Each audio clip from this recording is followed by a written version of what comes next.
Hello and welcome to the DrivingMaul show here on the Monday, the 1st of December. Yes, it's summertime and we're still talking rugby. Oh boy, oh boy. Well, that isn't what's supposed to happen. Is it, Mr. Harris? Oh, yeah. Yes, so I'm just sort of, correcting my stroke here. I think it's the cricket season. Yeah, absolutely crazy, Paul. And we've still got another week of rugby to go. We have. So what are we going to talk about this evening? Well, we've got a few things. Obviously, the Mitre 10 Cup wraps up last weekend, and so hence we'll have a quick look at all the teams and give you our rankings and maybe come up with a couple of Mitre 10 Cup awards as well. The Super Rugby franchises here in New Zealand will be announcing their squads on Thursday, so we'll have a quick look through and see if there are any names or any positions that we think might be surprises or there might be some options there.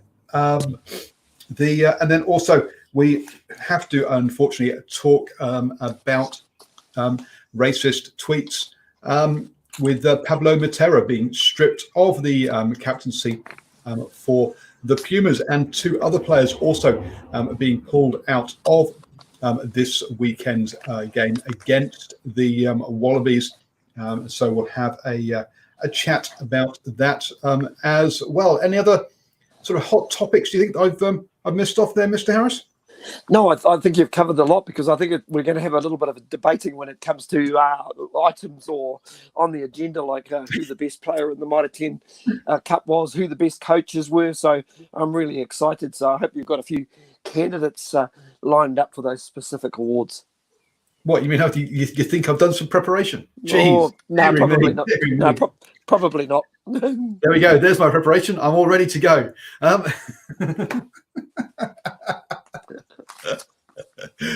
Oh, dearie me. I was hoping that Boa would be getting on, and then we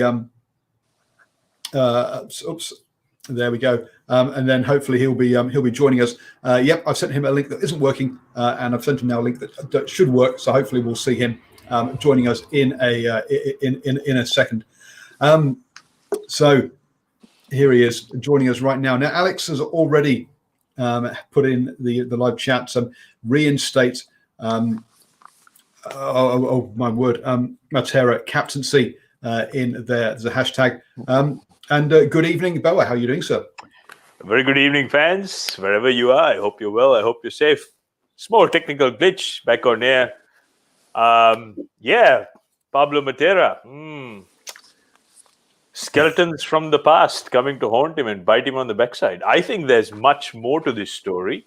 I think this is more to do with the fact that the Argentinian public didn't actually feel that the Pumas did enough of a tribute, more than just wearing a black armband when they played the All Blacks. And I think this all these tweets from the past resurfacing has a lot to do with this. That's my take on it. Yes, absolutely. Let's crack on with that one as well. Yes, Aaron says strange tweets come out when Australia have to win by a huge margin. Yes, that's one way of looking at it. But from everything I've read, this is an internal issue within Argentina. It has nothing to do with Australia at all. So from what I've read, yes, Boa, you're on the money there. That wearing not only a black armband, but also having Maradona's name on it as well. Now, obviously, we couldn't read that, but that's apparently what was there. It was considered not enough of a respect for Maradona. And therefore, some people went digging, essentially, and came up with these old tweets by Pablo Matera, and I've just gone blank as to the other two players, but who are also been pulled. Also, Petty and Gerardo Petty and Santiago Soquino have also been pulled from the squad. Also, I've read somewhere that the president of Argentina is up for arrest as well, and so there is also perhaps other some attempting to deflect from other news stories that are going on inside Argentina as well, potentially allegedly, and all of those words before I get sued and have Argentinian death squad sent to my door. They'll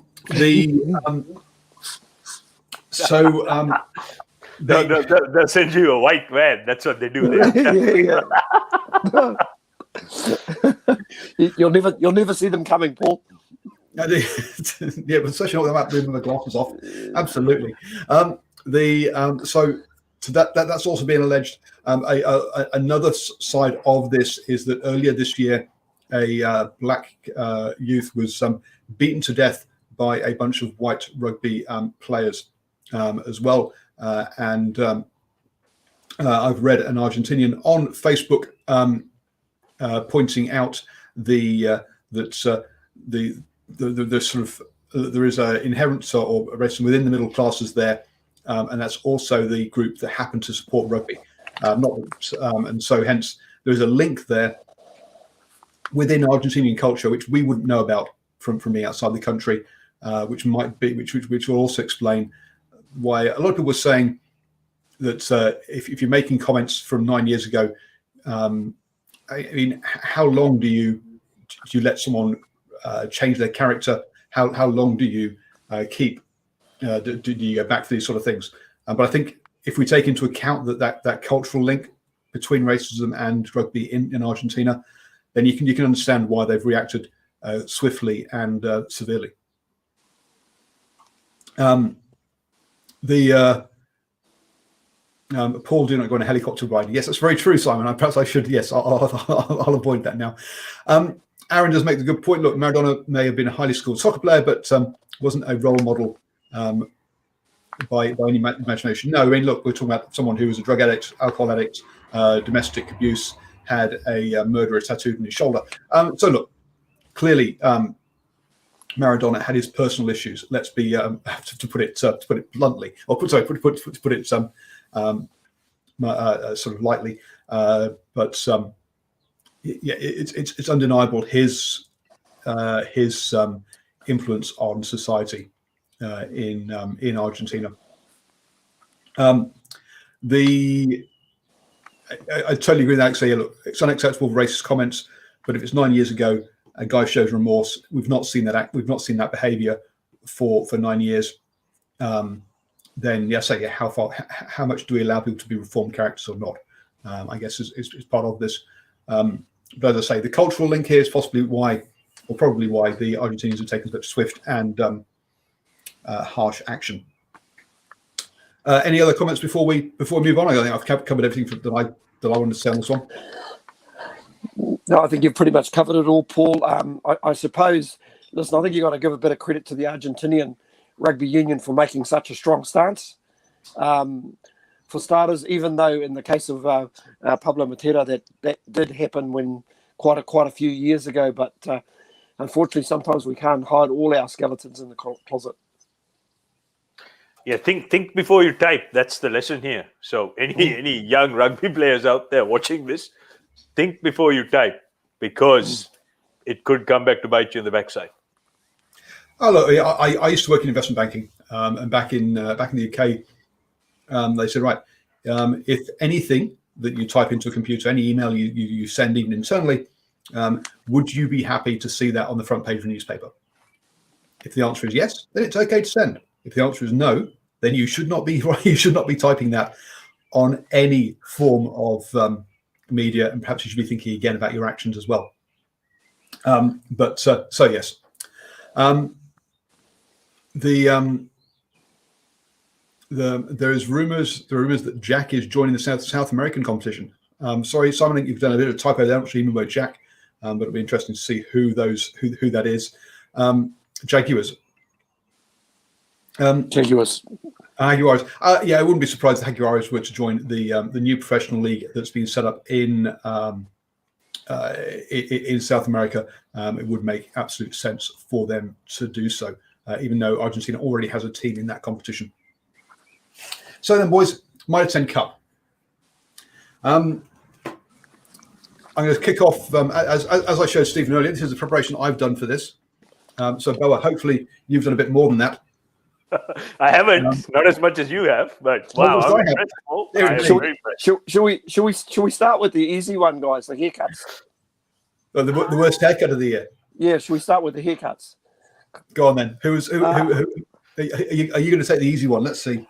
Yeah, we'll start with the haircut. Well, I can think of three that I don't know whether they were the worst haircuts, depending which angle you were looking at. But I think for me, Joe Weber, his haircut was an absolute shocker, in my opinion, and that it truly is the worst cut. It's the most out there haircut. Folau Whakatava as well. I think Sammy Knock probably gets into those group. Those are three boys that come to mind in terms of haircuts, and we'll probably have to try and find a winner out of those three.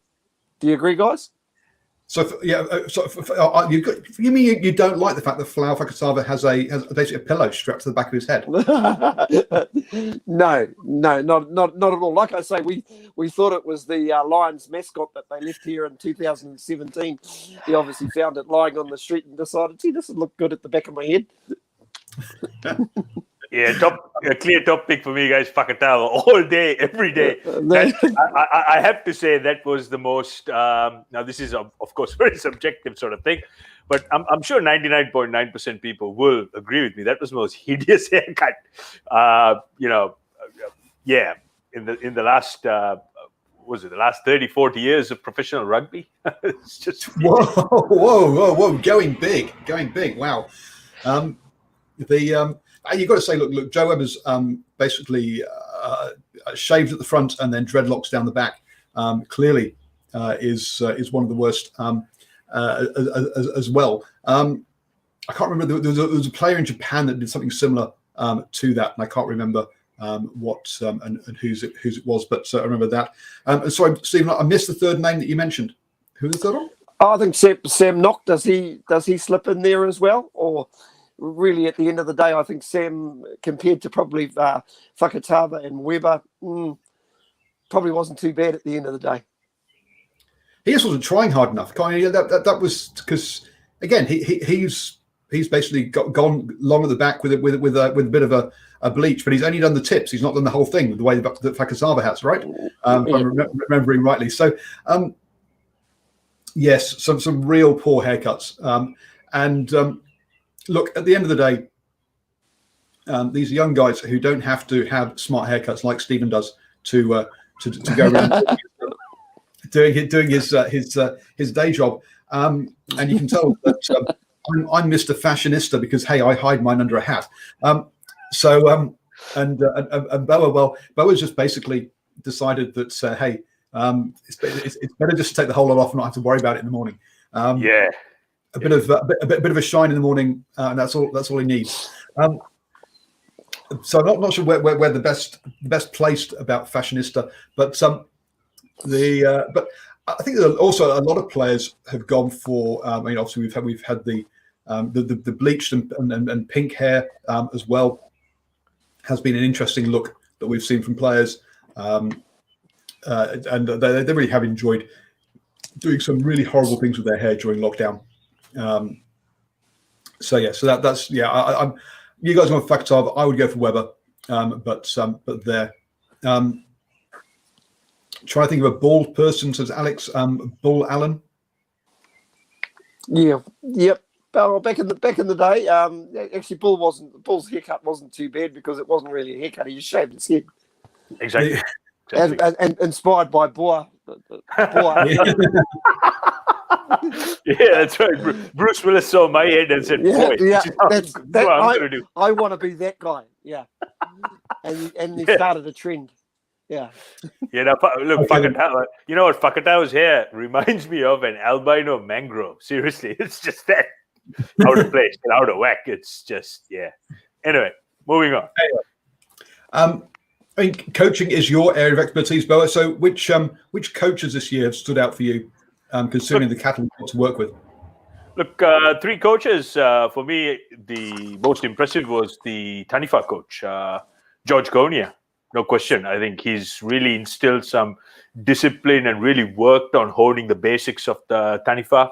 And, the way they played, especially those last 4 games, really personified that coaching philosophy. Dale Mcleod from the Stags, done a tremendous job, again, focusing on the basics. Yep.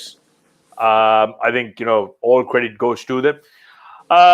And, I think Alama Rumia has, yet again consistently done some outstanding work. I personally know the level of planning, the level of backroom work Alama put into this campaign.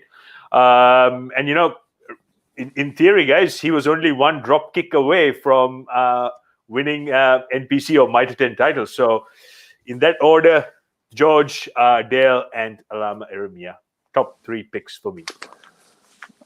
I think that Dale one is you talk about the amount of efforts and that's been put into planning for the season. And Dale was talking to his captain since Christmas.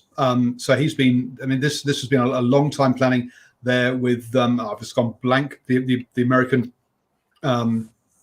player who was at the Blues, who went down there. Tony Lamborn. Tony Lamborn. So he'd been chatting with Tony Lamborn about how they would structure the squad, what their culture would be, etc., for months ahead of time, which surprised me, which I was impressed by there.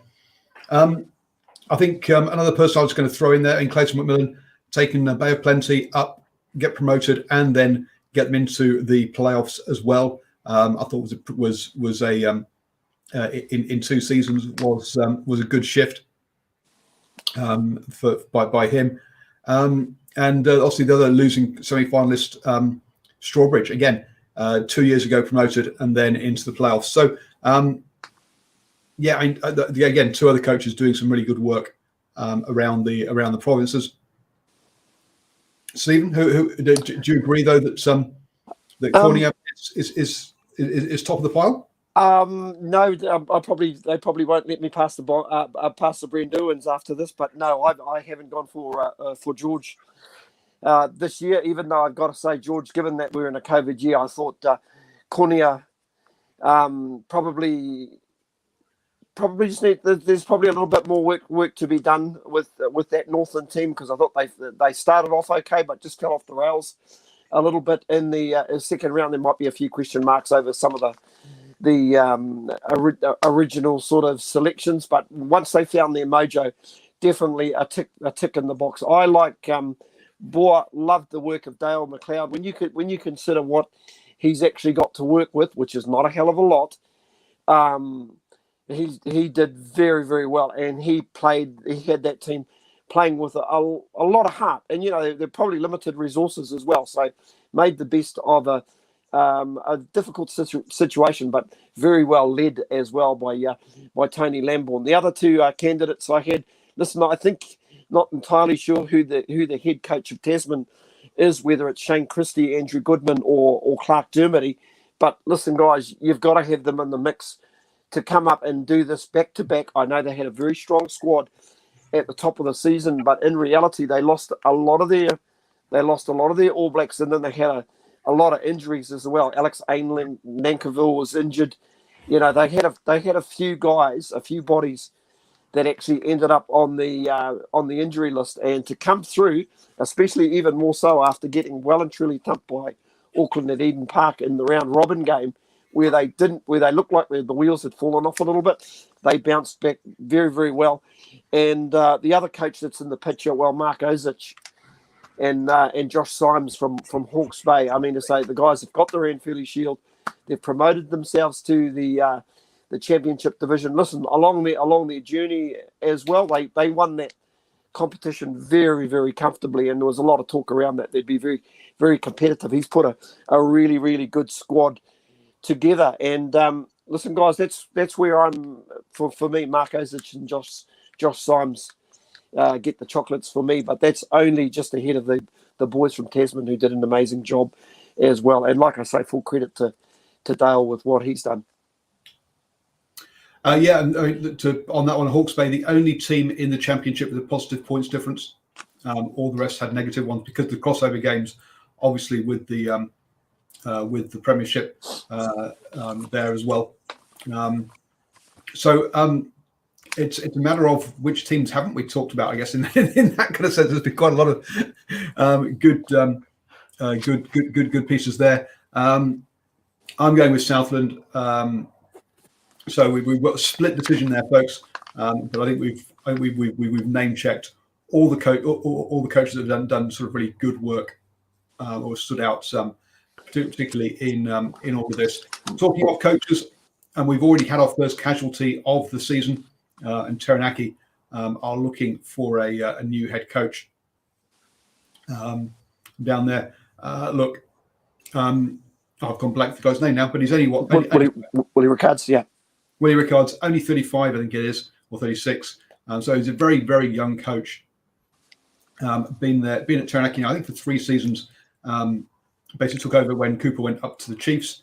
And I guess my only comment, maybe a bit too quick, and perhaps could have done a bit more experience before taking on the head coaching role there. And we also wish him the best and that he gets another coaching role, another opportunity, because I say he's got many years left in his career to go in that one.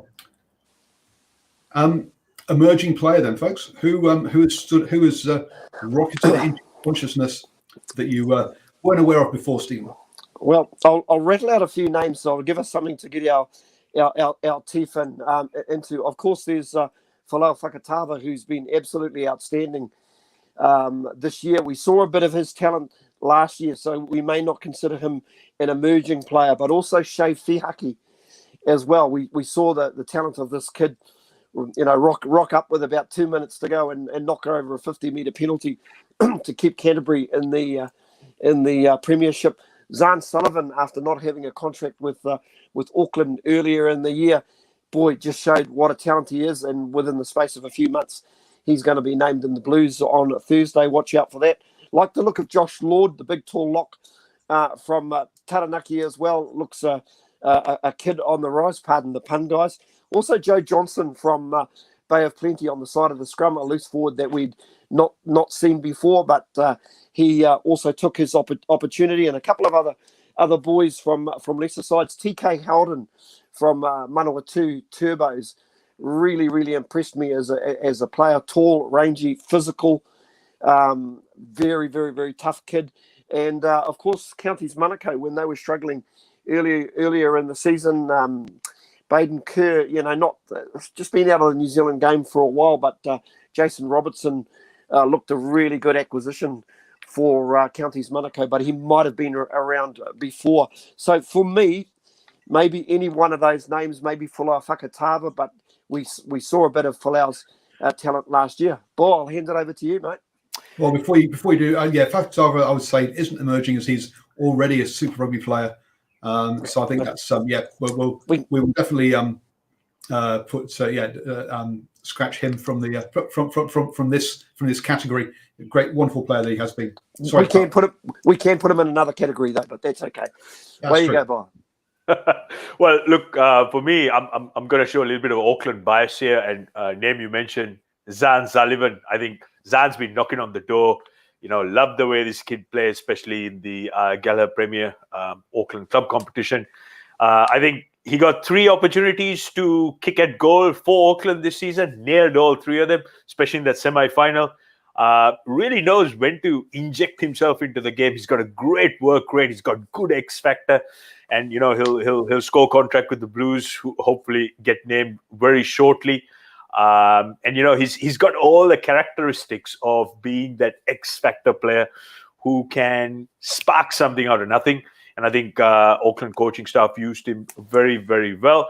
The other person I have to mention, I'm not quite sure whether he's quite fitting the fold of an emerging player, is the Waikato halfback, Xavier Rowe.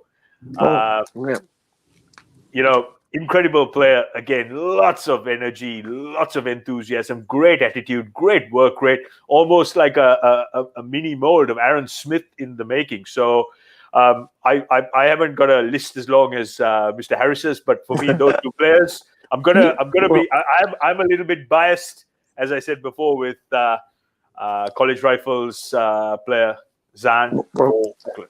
Well, interestingly enough, another guy, Ben Wickie's just mentioned Freedom Vahakoloa as well, and we do apologise, Ben. It just shows you how prepared we are that I'm actually writing a list on the run, and I forgot Freedom's name. But yeah, Freedom as well, because I suppose you've got to look at guys that have also basically first year put their hand up, and within the space of 1 year, they've gone from Mitre 10 to Super Rugby, and Freedom shows he's got an eye for the line, and he's already made the Highlanders, as has Zan Sullivan. So really and truthfully, those probably, if you really narrow it down, your winner's probably coming from one of those two guys, although all the other guys that we mentioned are promising, although we'll leave it to Paul to split this decision.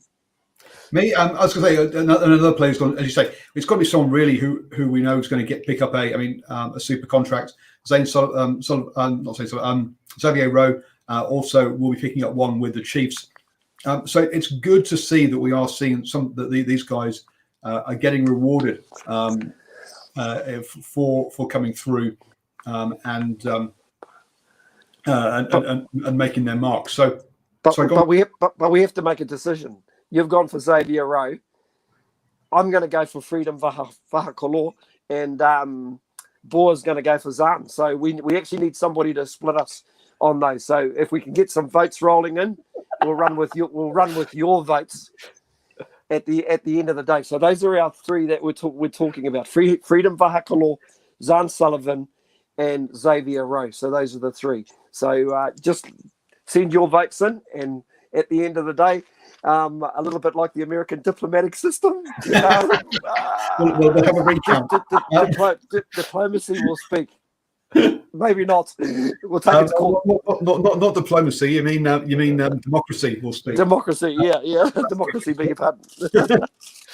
Yeah, guys. One thing I would say is, if my stats are on the money, Freedom had most positive carry meters in the competition. So for a breakthrough player, I mean, that's fantastic, especially when the All Blacks were available at Mitre 10 level. To be doing those sort of numbers is, it's phenomenal, and just goes to show how good a player this kid is. Nocturnal Rights is saying Counties flanker, can't remember his name, a big ball runner out wide. I'm trying to think who that might have been. But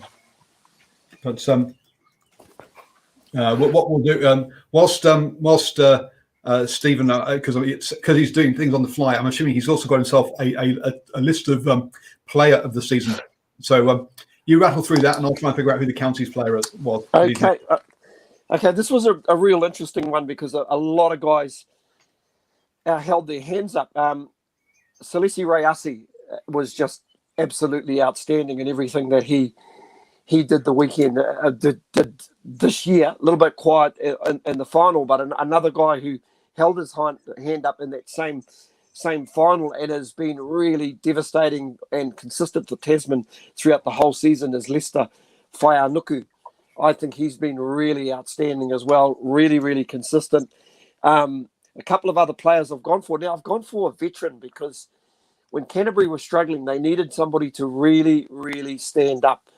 And he stood up in two really big games, and ironically, both the teams that played in the final. And he was pretty solid at the beginning of the season. Luke Romano is worth a real special mention, because I think he really stood up. Another player that I quite liked was Devon Flanders as well, from Hawke's Bay. Devon looked really, really good.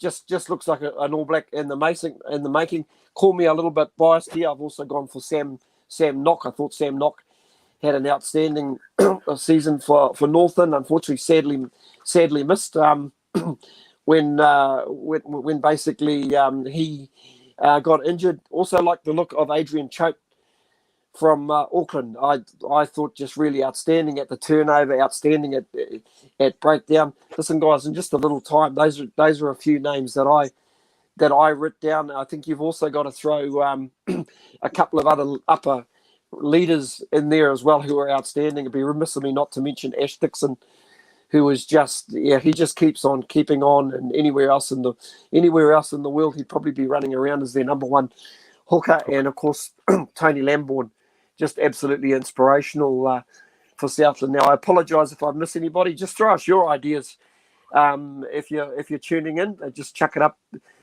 there on the Facebook site. But I'll throw it to you, boy. Well, Steve, well done. Do you mind? That's a very, very long list. I actually tried really hard to write up a list, but then I came up with two names, which really stuck out for me. Salesi Rayasi, a clear top pick. I think he was the most underutilized player in the entire competition. Unfortunately, Auckland just got a little bit too hooked up on playing their attacking shapes in the final. They didn't really play what you call, constructed rugby from broken play. Interesting enough, I was having a chat with Josh Kronfeld a few days ago, and he made a very interesting comment. He said, boy, at NPC or, when he was playing, it was the Air New Zealand Cup, might attend, teams aren't playing rugby. And I said, well, what do you mean? And he says, well, everyone's so hung up on playing these shapes. It's either 1-3-3-1, 2-4-4-2. Teams aren't looking to do strike moves after a second, third ruck recycle. When he was playing, Andrew Mertz, the first five, would call a move, and that's what I think was missing. And Rayasi, given those sort of opportunities, he would have scored a lot more tries, and he would have had a very, very influential role to play in the final. The other player I'm going for, Johnny Mathalai. Johnny Mathalai for the Taniwha. I think, man, he had an amazing season. Again, a little bit underutilized on the strike moves. He probably needed a little bit more ball to play with, but whenever he was given good quality front foot ball, try time on that left wing. And again, very exciting player, and fits that mold of those exciting Fijian wingers Northland have always had. I think on yesterday's show, I made a comment that he was very Norm Berryman-esque. And I have to throw in the name Rupeni Tawaninbutha, another great Northland and Blue stalwart. Very, very similar style, brings the crowd, brings the community, lots of excitement. But in between those two, clear topic, Salesi Rayasi of Auckland.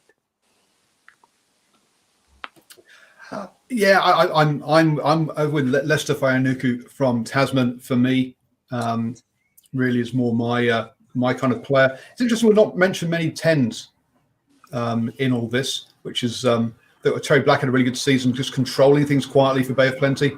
Perhaps not stand out, but I don't think made any mistakes or many mistakes for one of those kind of players there.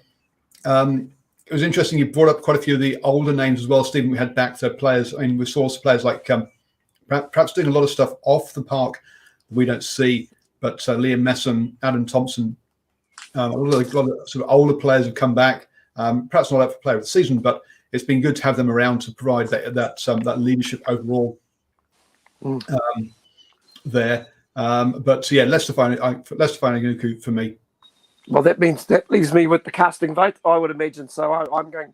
Unfortunately, Paul, you're going to get outnumbered today. I am going to go with Rayasi. Listen, while we're talking about some of those leaders around, I think we also should throw in maybe Captain of the Year as well, because I think that will probably be some relatively easy selections when it comes to skippers of teams.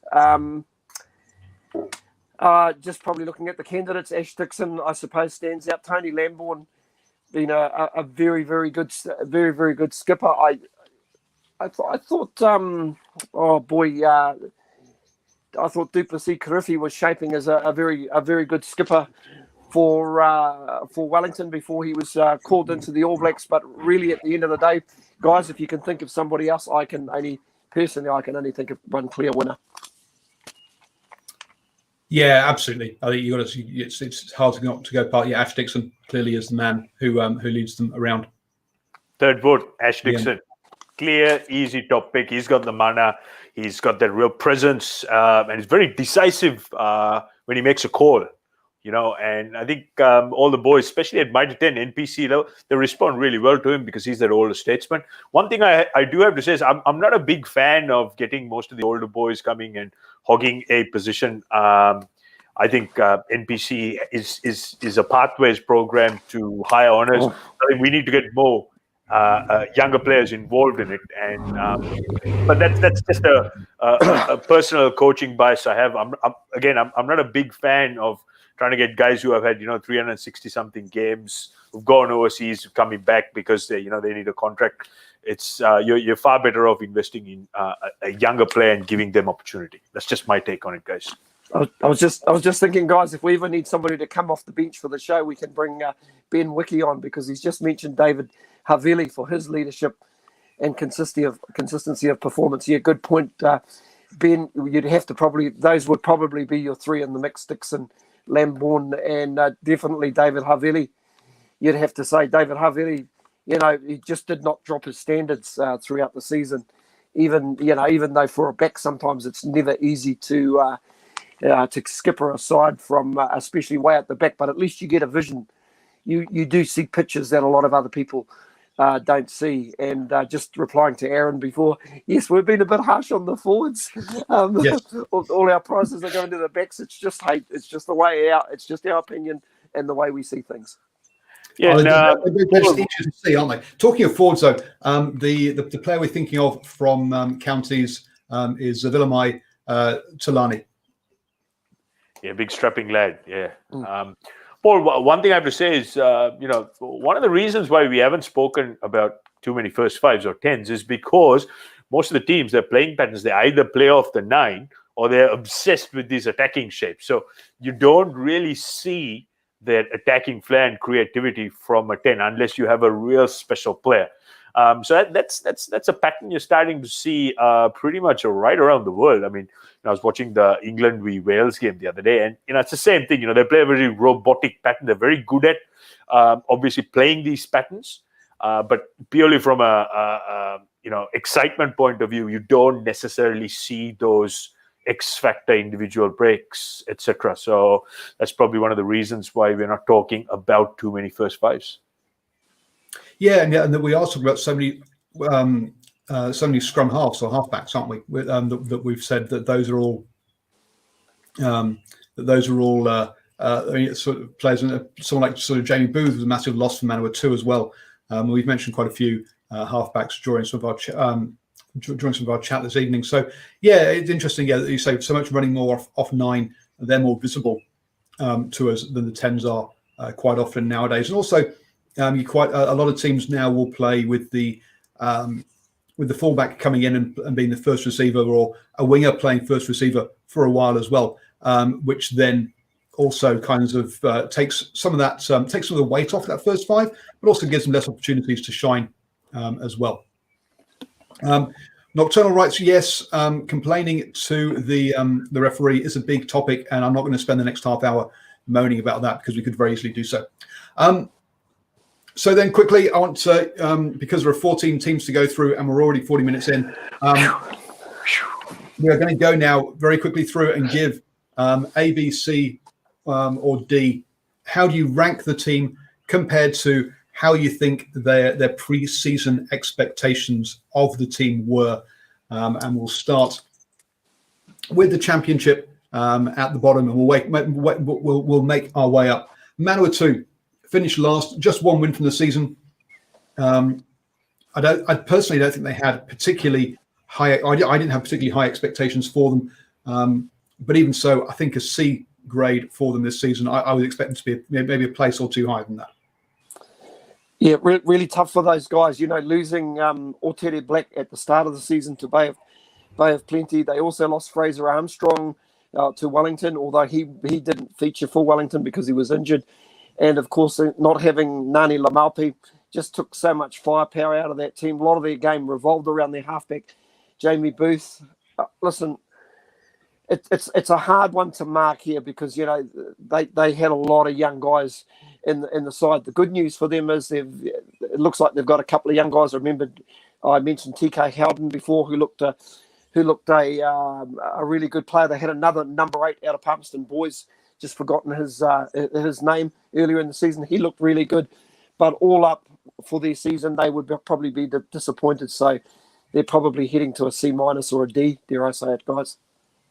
Yeah, Rob Thompson also another experienced player that they lost in the off season as well. So you're right, it is a very, very young side. Bo?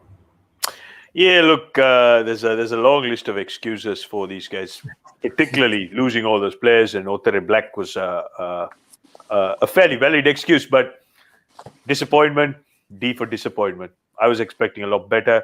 I look at some of the patches of play they had. It was just quite abysmal at times. So I think they can do a lot better. It's a D. A D for you. Okay. Next up, Counties Manukau. At 3 wins from 7, finished 6th in the table. A side that was in the Premiership only last season or the year before that. So have only been relegated within the last 2 years. So for me, that would be a D for Counties Manukau. I know they're building a lot of structures and trying to put things in place for next year, but under a new head coach this season. But for me, I think Counties finishing 6th in the Championship, I would have to go for a D for their Mitre 10 Cup performance. I'm gonna go for a C.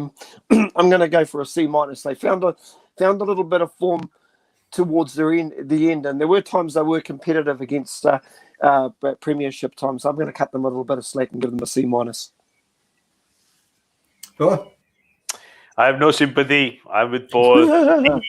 Deeper disappointment. Given their structure, given the amount of time they've put into the planning and some of the players, for example, guys like Bade and Kerr coming out from Japan, again, all underutilized. I know how well they put a lot of emphasis into their club Premier grade.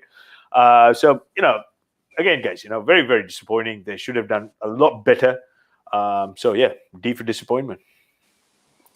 Next up, Southland, 5th in the table, 10. Again, 3 wins from their 10 games, but 2 extra bonus points saw them ahead of the head of counties. And for me, I think, look, 3 wins, considering they didn't win a game last season.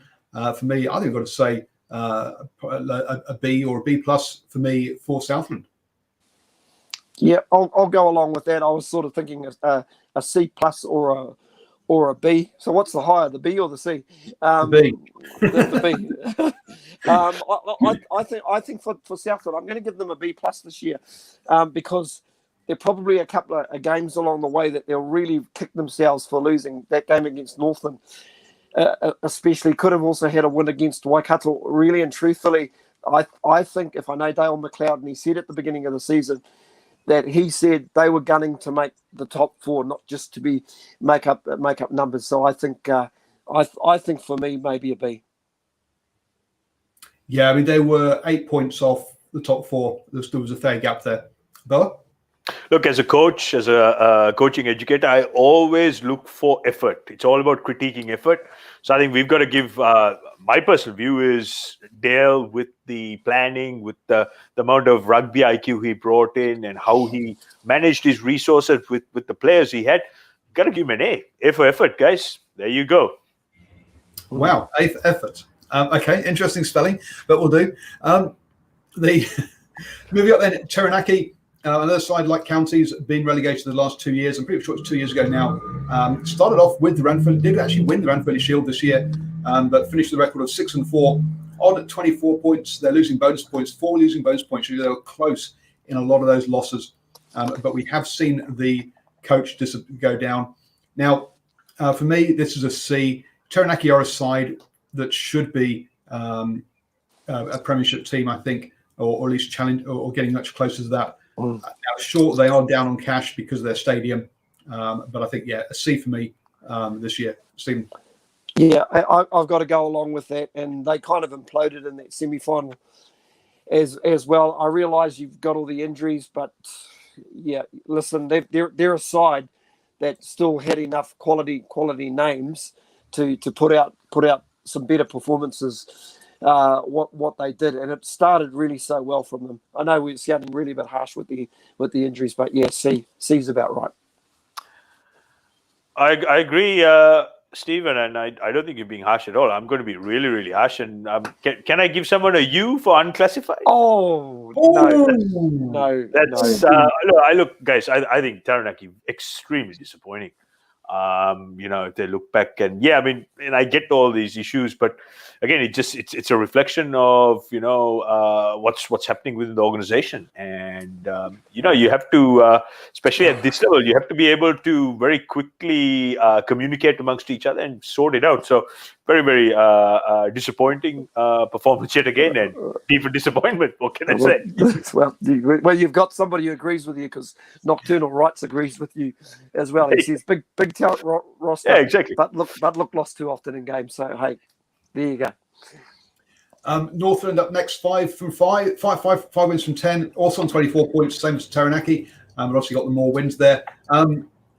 This is a side again that has been yo-yo over the last couple of seasons. Had that 22 run losing streak not that long ago, but also were making semi-finals a couple of years ago as well. So a very much a yo-yo side. I would say probably because of the improvement towards the end of the season, I'll go for a B- for Northland here on this one. Stephen? Yeah, I was sort of thinking like the same. Is a B higher than a B minus? I think it is. Yes, B minus takes you back to C. Listen, really? I'm gonna go for a B, because I don't think they really found their attacking structure until probably the game up in Kaikoui when they played Waikato. Attacking wise, they'd struggle a little bit. They hadn't really scored a lot of points via set piece. A lot of it was turnover. So yeah, I'm going to go with a B. Well, yeah, look, three Bs. I have to say, Northern, very, very exciting side. Lots of highlight reel excitement moments, and they've really figured out how to play rugby, especially in those last 3 to 4 games where they attacked they attacked the edge, and they got their strike weapons like Johnny Mathalai, especially Sam Nock. His performance, wow, for me, a real excitement machine. Very intelligent, and also coupled in with the coach, how he's brought that rugby IQ onto the table. They're probably doing a lot of classroom work on the whiteboard, off the field, and it showed, guys. It really showed. They cut down the errors, and also attitude, the energy. So for me, B, Northland. Lots of whiteboard work, absolutely. That's what we need to see. The Nocturnal Rights also agrees with a B in the live chat there. Moving on to Otago now. My pre-season chat with the coach from there was that this was a season they were targeting promotion, and that anything else was going to be a failure. And therefore, for me, this is going to be a C for them, because yes, they got themselves at home semi-final, but lost that one, didn't make the final. And so if that's your expectations pre-season, then for me, Otago probably a C there. Good point from Aaron there. Northern most improved, lacking consistency at times. So yes, but for me, Otago a C grade. I got a text from a mate who's just asked, "What are you on, boy?" Sorry. Okay, so Boa, what's run around before laughing? What are your thoughts on Otago? Yeah, look, very erratic. I think they had the most number of turnovers conceded in the competition. So, yeah, I look. Unless I said the better, I'd go with a C- for them. Stephen, Otago? Yeah, listen, I think to have lifted the shield and then implode against Hawke's Bay, quite meekly, is very, very disappointed. And once again, in a semi-final at home, yeah, there were probably just too many little disappointments in the way. So yeah, I'm agree. A C for Otago. Yeah, I forgot they'd even lifted the shield, to be honest.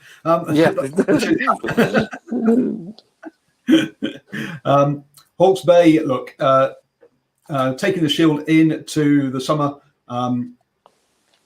7 wins from 3, beating Premiership teams. So the only team in the Championship with 55 points difference, positive points difference. So for me, it's got to be an A for Hawke's Bay. The one black mark against them was nicknaming the Ranfurly Shield Ranny, and saying Ranny was looked after for the off season. Yeah, not a fan of that. But apart from that, I think Hawke's Bay good on the field. Some dodgy some dodgy nicknames off the field on the social media. Stephen? Oh, listen, I think you've got to. What's A plus? Listen, you've got to give them an A. Yep. You've got to give them an A for the season. It's as simple as that. Quality squad. There'll probably be a couple of games where they'd be a little bit disappointed, especially that North Harbour game. But I understand that.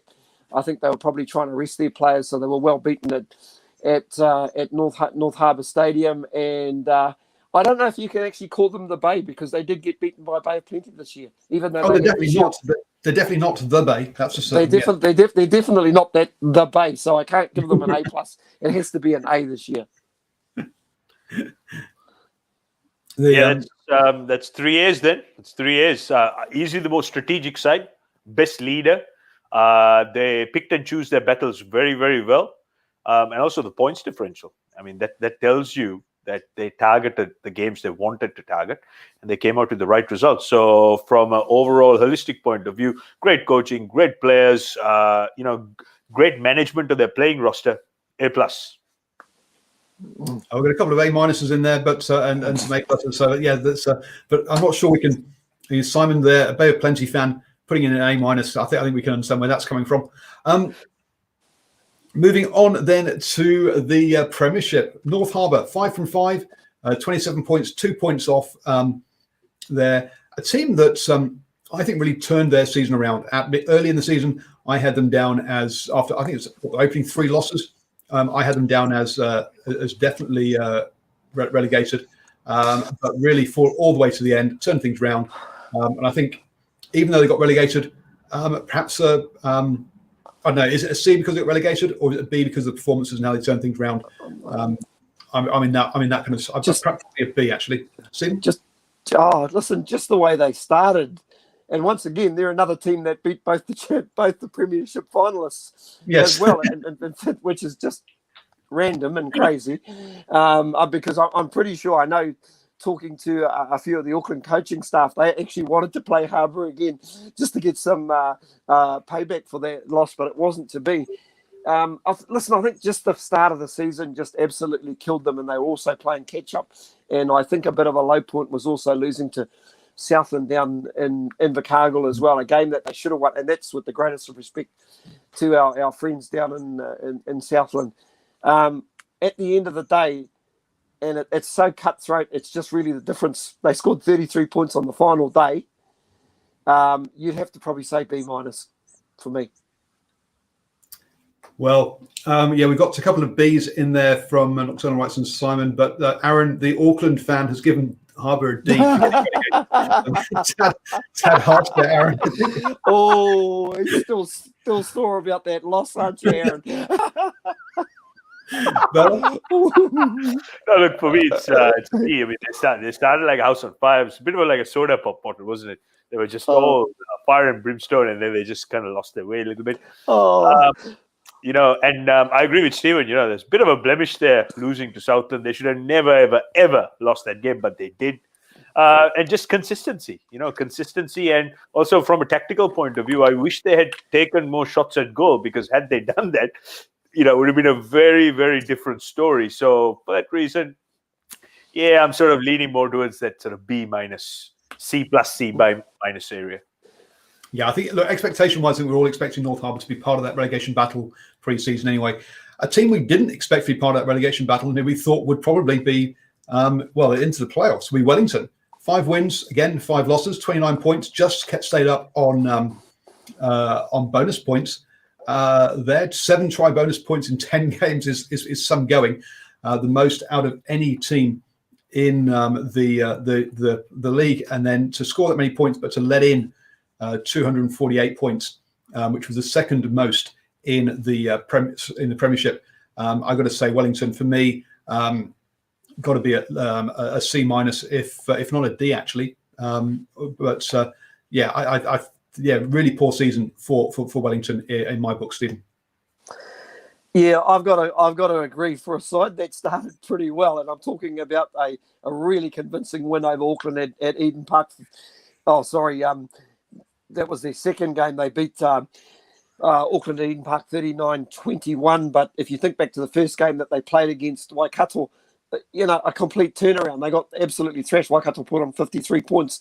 And then, just a whole lot of inconsistency along the way. And I think along the way they actually got knocked over by a couple of, stand to be corrected, that they might have been beaten by a couple of championship sides. Yeah, Hawke's Bay knocked them over, and also just looking down the table here, they were beaten by Otago in a one-pointer as well. So I'm thinking Wellington. I'm sorry, I've got to give these guys a C-. They've got a lot of depth to pick from down in the capital, and to start so well, but be so inconsistent with their standards. Yeah, realise they had a couple of players pulled out here, but yeah, just all over the place. Aaron, Wellington, typical political inconsistency, C-. Oh, dearie me, bringing politics, leave politics out of sport. Boa, are you look, I agree wholeheartedly with Stephen. And for me, the biggest disappointment with Wellington was with that talent and that roster. These guys, they actually forgot how to tackle in certain games. It was that atrocious. I was if I had hair, I'd be pulling it out, because with those sort of quality players, the points differential and the amount of points they conceded tells you a story. So if we were to put all these teams at the University of Rugby defense, they would graduate top of the class with honors with a D+. There you go. Yeah, and for me, one of their most disappointing performances was actually their Shield Challenge against Hawke's Bay, where Hawke's Bay just basically ran all over them obviously on the field, and they won Hawke's Bay won the bantering stakes as well, because they obviously stuck it to them verbally just to remind them as well who they were. And that particular performance was just so substandard when you were challenging for the Shield. Yeah, I'm going back to a D now. Moving on to Canterbury then, 5 from 5. I'm sorry, folks, we seem to have got a bit of an echo going on. Not quite sure where that's come from. But Canterbury again, 5 from 5 there, 29 points, the same as Wellington. Again, saved on the last day of the season. For me, for a side that has sort of been in or won something like 7 out of the last 10. No, it must be 6 out of the last 10, but they won 9 out of 10 recent years. Canterbury not being in the playoffs is a D for me. This is a massive underperformance for Canterbury. But yeah, I think looks like D's the flavor of the day today. Very, very disappointed by their high standards. I sincerely hope that this is not the start of a bit of a decline for Canterbury, especially at NPC level. Very, very erratic, very inaccurate at times, very un-Canterbury, like the amount of unforced errors they made. So, they've got a bit of work to be doing, and extremely disappointed. I was talking to a couple of my mates, diehard Canterbury fans, and yeah, they weren't happy. So there you go. D for disappointing, Canterbury. Yeah, Aaron's gone the same way as you did earlier. trying to get down below, off the scale. Are you minus? Yeah. You minus. So I was gonna say, Aaron hasn't got a chip on his shoulder. He's got a tree on his shoulder. No, he's got a chip on both, not on one shoulder. He's got it on both shoulders. Listen, guys. I'm not gonna go as harsh as you guys, because there's a couple of games in there where they, only a point in it here and there. They lost about 3 games by a point, and quite frankly, they actually played in what I thought was the best game of the season, which was the Taranaki Canterbury Shield Challenge, when we had all the All Blacks on board. And to me, that game was almost of Super Rugby level. And I actually thought they, despite the lowness of probably the low point was getting done by Bay of Plenty 44-8. But you know what? They showed a heck of a lot of character. They were under the pump. They needed to win their last 2 games. And one of them, they had to go away and beat Tasman. And not only did they beat Tasman, they thumped Tasman 29-0. So on that basis alone, guys, I'm actually going to give them a C. Wow. Very, very, very kind, I think, there. Onto Waikato then, 6 from 4, 29 points, the same number of points as Canterbury and Wellington, but got themselves into the playoffs. A second season in the Premiership, and again, great start, but faded. And that seems to be the Waikato model at the moment. I think B for Waikato, because they just couldn't see through what was a really good start. But if you compare them to where would they want to have been pre-season, I think they'd have been happy with 4th. So from that point of view, it's definitely a B for me there. Ben Wiki just brings up the point that Canterbury blooded the most young talent out of any Premiership side. So the future does look good for them there. Stephen, Waikato. I think Waikato are a really, really young side, and they got through to the final, had a couple of really good wins along the way, especially that win against Canterbury and a tight one down in Christchurch when Canterbury still had a lot of bodies around. That was a really, really good win for them. And if you look at some of their losses, really only that Auckland game that they were well and truly beaten, but man, there were a few close ones along the way. Only really Auckland and Tasman took them to the sword. But when you consider the youngness and freshness of that side, Bar Messam and also Thompson, the two older statesmen in the side, I think they've got a lot to look forward to. So I'm thinking maybe a B. Bella? Yeah, I'm more towards the lower scale of the B, a B minus. Just again, far too inconsistent.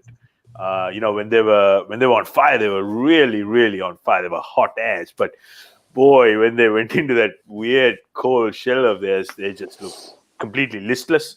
And one of my biggest bugbears is some of the players they had on their roster, particularly Adam Thompson. I think all it was doing was just holding up some of that young talent coming through their local club system. Not a big fan at all, especially at Mitre 10 level. For me, a B minus.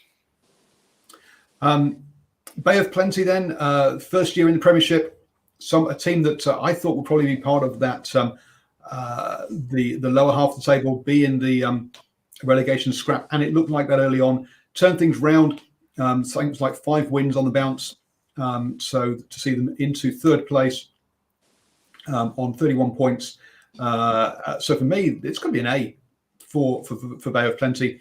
First season back in the Premiership, get themselves into your playoffs. Sure, they came up short against Tasman in the semi-final, but I think for me, a good season for Bay of Plenty. Stephen.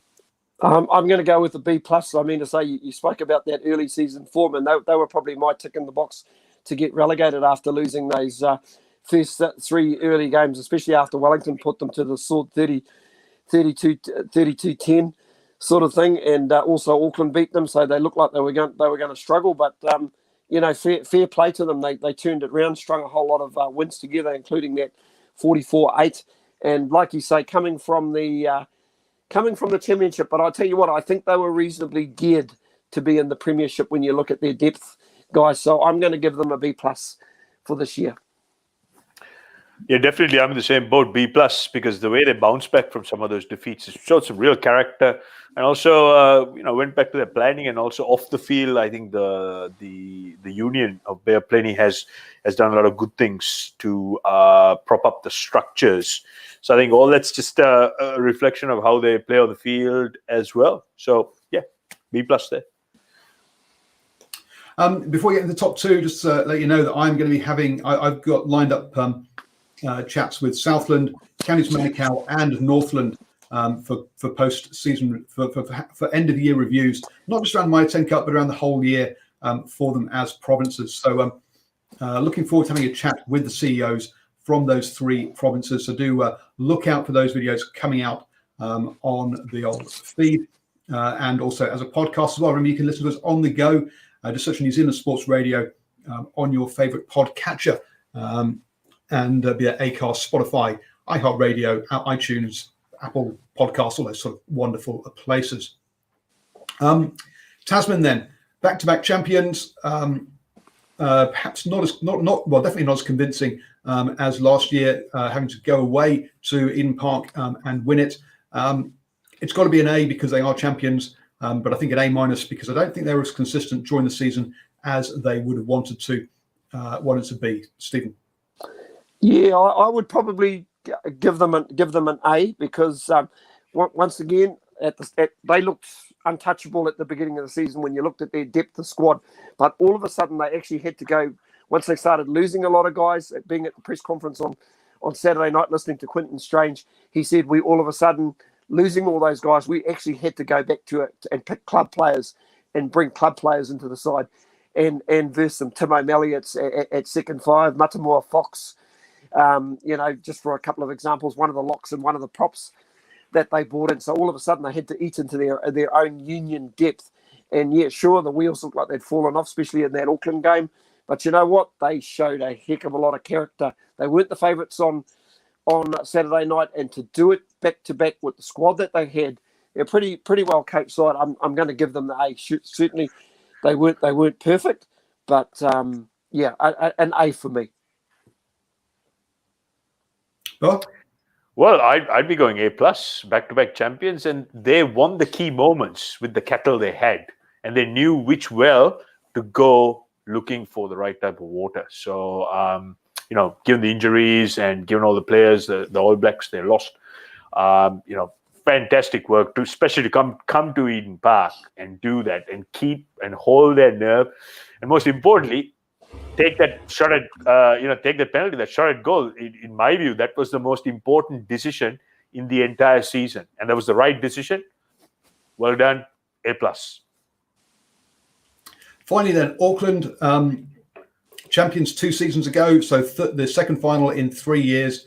The same number of wins, 7 as Tasman, but 3 more bonus points saw them handily at the top of the table.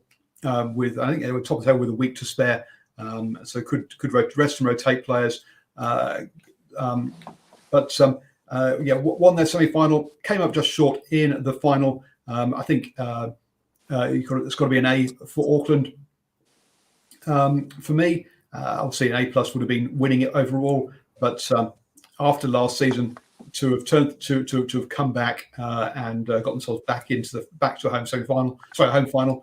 Was an impressive performance by Auckland. Stephen.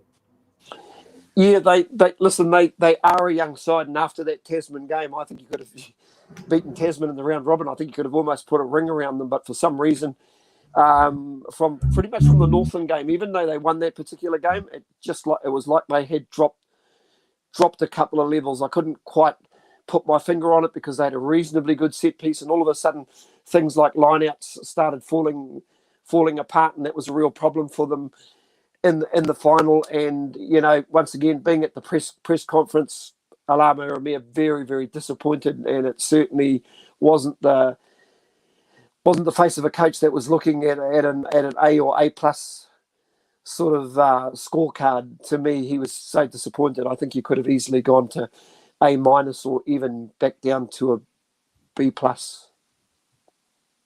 for me. Yeah, I agree, Stephen. I think fading A+, fading A- into a B+, because again, they lost some key moments, and especially in that final, they had plenty of opportunities, just couldn't take those opportunities.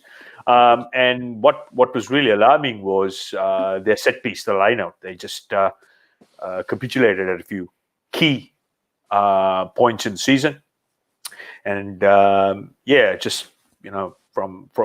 know the amount of planning which the coaches put into this campaign, and they'd be really, really disappointed with the outcome. So I'd say a good B+, could have been an A, but yeah, I'm happy to sit with a B+. Wow, Aaron's gone for a C overall. B during the season, D for the final, he says. Now, I think I'm glad he's not marking my end. Yeah, I was about to say the same thing. I'm glad he wasn't my grade teacher at school, because I would probably still be at school trying to get the expectation grade to actually leave school.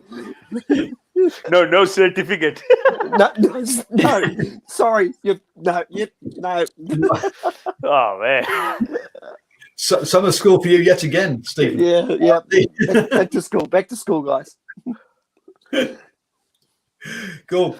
Okay, folks, we haven't had time to go through what we might think might happen on Thursday with the Super Rugby squads, but I think might come back later in the week and do a special show to talk about those Super Rugby squads and who gets picked.